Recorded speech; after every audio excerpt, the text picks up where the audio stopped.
Assalamualaikum warahmatullahi wabarakatuh. Bertemu lagi dengan saya Miranda Okstariani, mahasiswa Pasca Sarjana Pendidikan Kimia Universitas Negeri Semarang. Nah, pada kali ini saya akan membawakan sebuah materi mengenai kimia lingkungan. Sebelumnya, ketika pembelajaran ini telah selesai, saya berharap bahwa kita semua jadi mengetahui apa sih itu kimia lingkungan, apakah ada pengaruhnya serta pencemaran dari kimia lingkungan itu sendiri. Baiklah. Nah, perkembangan teknologi dan industri berdampak positif atau negatif bagi kehidupan manusia. Dampak positifnya yaitu peningkatan kualitas dan kenyamanan hidup, sedangkan dampak negatifnya yaitu penurunan kualitas dan kenyamanan hidup. Artinya, seperti karena menimbulkan masalah, kerusakan, dan pencemaran lingkungan. Lingkungan adalah kumpulan segala sesuatu yang membentuk kondisi dan akan mempengaruhi baik secara langsung maupun tidak langsung terhadap segala kehidupan baik yang ada di dalamnya.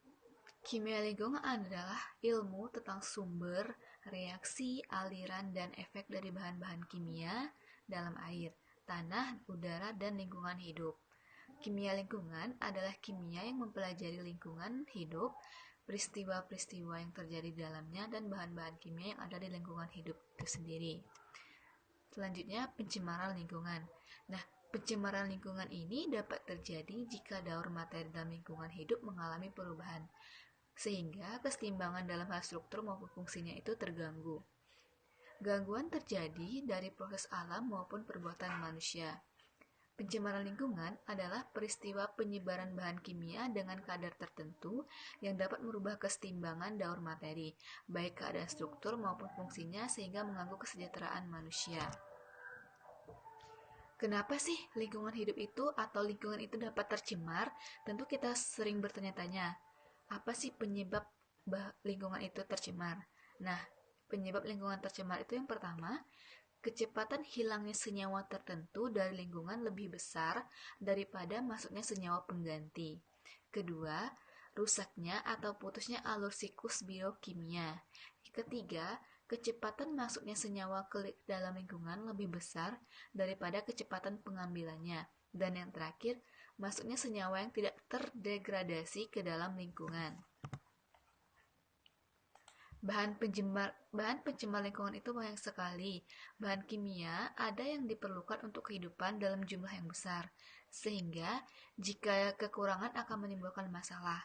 Ada juga yang keberadaannya harus dalam jumlah kecil untuk kehidupan dan bila berlebihan akan menimbulkan pencemaran. Bahan-bahan kimia yang keberadaannya dalam lingkungan dapat menyebabkan terganggunya kesejahteraan manusia, hewan, maupun tumbuhan disebut bahan pencemar. Nah, selain pada lingkungan itu, terdapat juga faktor-faktor dari aktivitas manusia yang dapat menyebabkan pencemaran. Yang pertama itu yaitu faktor industrialisasi, yang kedua itu faktor urbanisasi, yang ketiga faktor kepadatan penduduk, yang keempat faktor cara hidup, dan faktor perkembangan ekonomi. Nah, untuk kalian ketahui, terdapat 3 jenis pencemaran. Nah, bisa tidak kalian jawab apa saja sih yang termasuk ke dalam 3 jenis pencemaran itu? Ya, benar. Kalian benar. 3 jenis pencemaran itu, yang pertama itu ada pencemaran udara, pencemaran air, dan pencemaran tanah. Komponen-komponen pencemaran udara dan dampak pencemaran udara itu yang pertama itu karbon monoksida atau yang lebih kita kenal dengan lambang CO. Gas CO ini tidak berbau, tidak berwarna, dan tidak berasa. Titik didihnya pada minus 192 derajat Celcius, tidak larut dalam air, dan beratnya 95% dari berat udara. Merupakan bahan pencemar paling banyak di udara. Sifat racunnya yaitu 107 kali sifat racun karbon dioksida.